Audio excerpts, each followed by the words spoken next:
it's Jeannie and Carrie from Trendy, and today we're going to make a fall wreath. We've got several products pulled out here, not sure exactly what all we're going to use, but we're going to start out with a burlap work wreath. This is a burgundy and natural 10-inch paper, and this is a brand new natural color that just came in. I'm sorry, it's called light burlap. But it's a paper that just came in. This is a little sign that it may blend well with that. We might use that. We've got a little fall pick that it's got some. I like that because it's got the red, and it might go good with that red paper ribbon. Right. Might use that.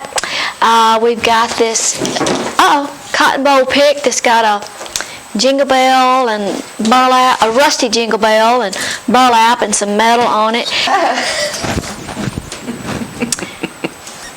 We have these pretty little glittery cornucopias, and they're a set, 2 different sizes. So I think that would be cute, sitting in the center of it. So we'll just experiment and try. And that paper ribbon also comes in a couple of other colors too. There's a gold and a green, and there's a brown. We used the brown the other day on another project. Okay? Well, we're going to get started, and today we're going to do a little different technique. This will be the first wreath that we've made like this, so we'll get started, and if it doesn't work out, we'll regroup and do something else. We're going to start out by cutting 10-inch squares.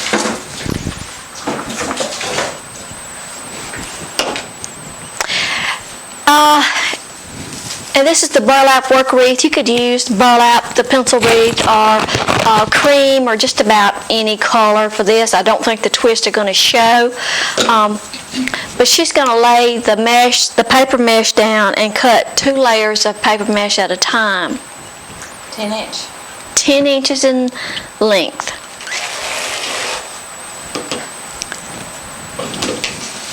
So we'll just get all that cut. We won't cut up the whole 2 rolls. We'll cut some, and then we'll see how many we're going to have. First thing we're going to do is take the burlap wreath and kind of smooth out the twist. The one thing that we're going to do 2 things that are basically different on this wreath. We've cut our pieces of paper 10 inches in length, and the mesh is, the papers are already 10 inches wide, so we've got like a 10 by 10 square. The thing that we're going to do different is this middle ring that doesn't have any twist on it.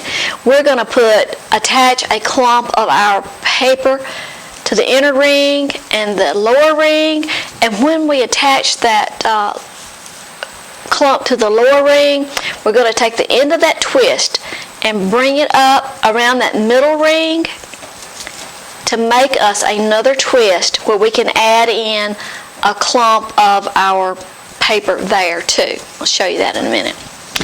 Okay, so we're going to take a 10-inch piece, and you're going to make, just find the center of it, let the curls come up naturally like that, and just find the center of it, and make just like you would do like a tissue paper flame.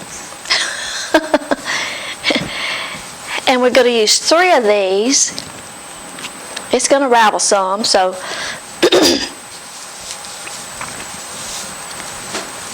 two naturals and a plaid. I'm going to put all 3 of them together and just have them where you've got about 1 inch to hold on to. Just make it's sort of like a little nosegay. Open a twist and just lay the bundle down, and on this one you're really going to need to secure your twist really good, so make sure it's nice and snug. Going to give it about 3 turns, and I'm going to go ahead and poke that twist to the inside for right now, and then just kind of straighten up the clump of paper. Okay, now I'm going to put one on the outside.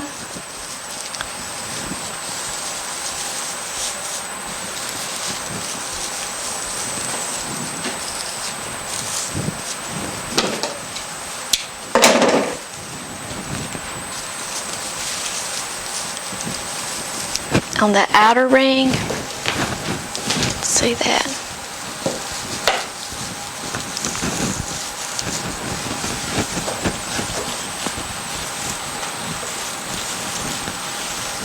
You don't want your little clumps to pull out. And if you're tugging pretty tight on your work wreath and one of your twists breaks off, you can just twist it back around the wire. Now this is where I wanted to show you. I'm going to take the ends of the twist that I just secured, and I'm going to bring that around the middle wire, the middle metal ring, and make me another little twist. It'll be short, but it'll be sufficient to add in a third clump.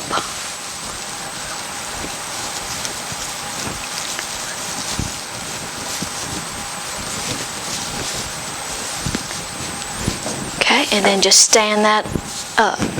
Okay, and we're just going to continue around the wreath, adding in 3 clumps of paper all the way around.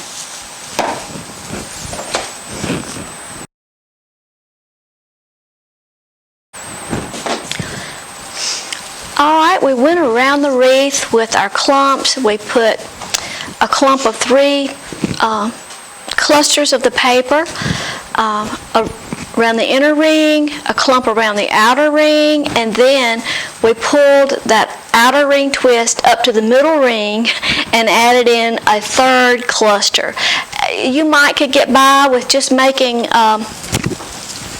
leaving out that middle ring, but once we started our pattern, we didn't want to stop.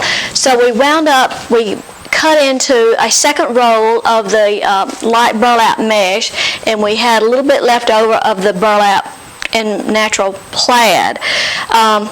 You probably could make it out of 2 rolls if you stayed with the same color, or if you changed up your pattern you just have to do the math and figure it out.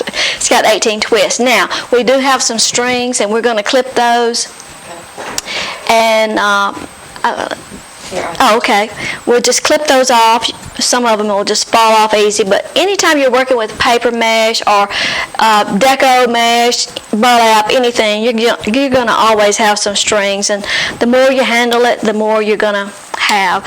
What's most important about this wreath is twisting those clumps very tightly into the twist so that you don't want them to pull out. And this is paper mesh, so this wreath would need to be inside or in a very well protected area because it's made out of paper. And now we got to figure out what else we want to put on it. It's made a large wreath. I like it. It stands up. I like the way it stands up. How big this wreath is. It comes out to about 27 inches. And the depth of it is a good 8 or 9 inches. So that makes a good size. Did I tell you where that technique came from? No. Okay. Hand me a piece of paper. When I was in high school, I went to a very small school out in the country, and we didn't have much money to do anything with at the school. So when we would have anything on stage, beauty pageants and all those kinds of things, our background would usually be a wall of chicken wire, and we would take white napkins and fluff them out and then poke them in the middle, just like we did for this, and you'd take that and then poke it in that chicken wire and it would stay. Oh. So anyway, that's where it came from. A little nostalgic. But I think we're going to add, maybe take this spray and cut it up and put it in there to give it a little color. All right, well, I'm just going to take these this little spray now and put it back together, but see, it'll be shorter, and that way it'll be easier to fit in there. So we're just going to wrap that up with some wire.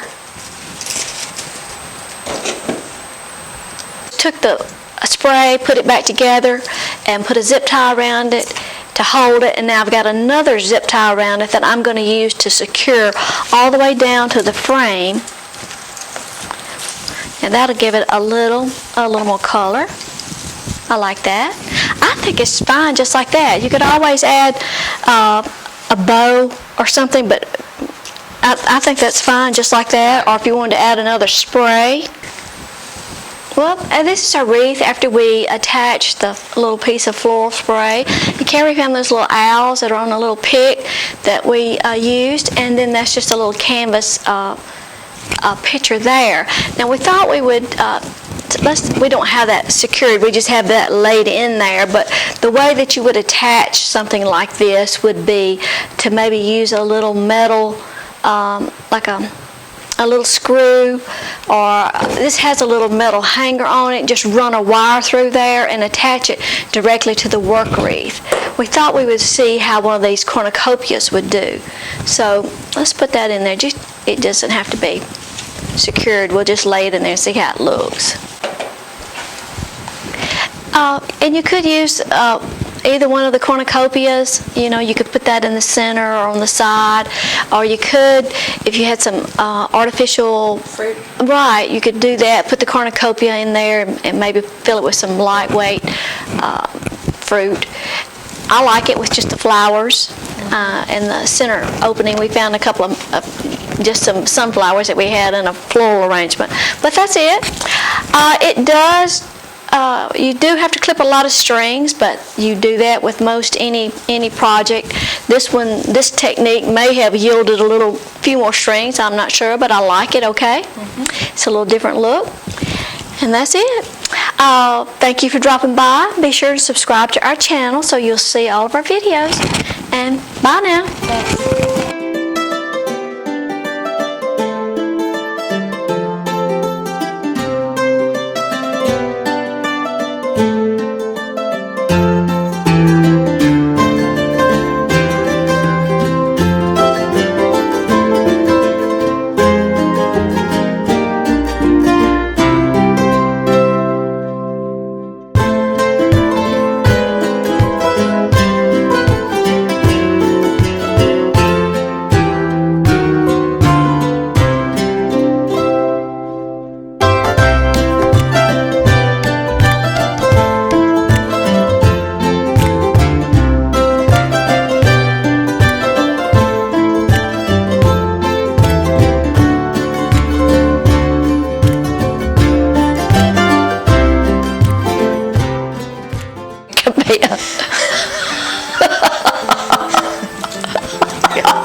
You could be a opera singer. It could be an elf hat, a unicorn, Rhinoceros.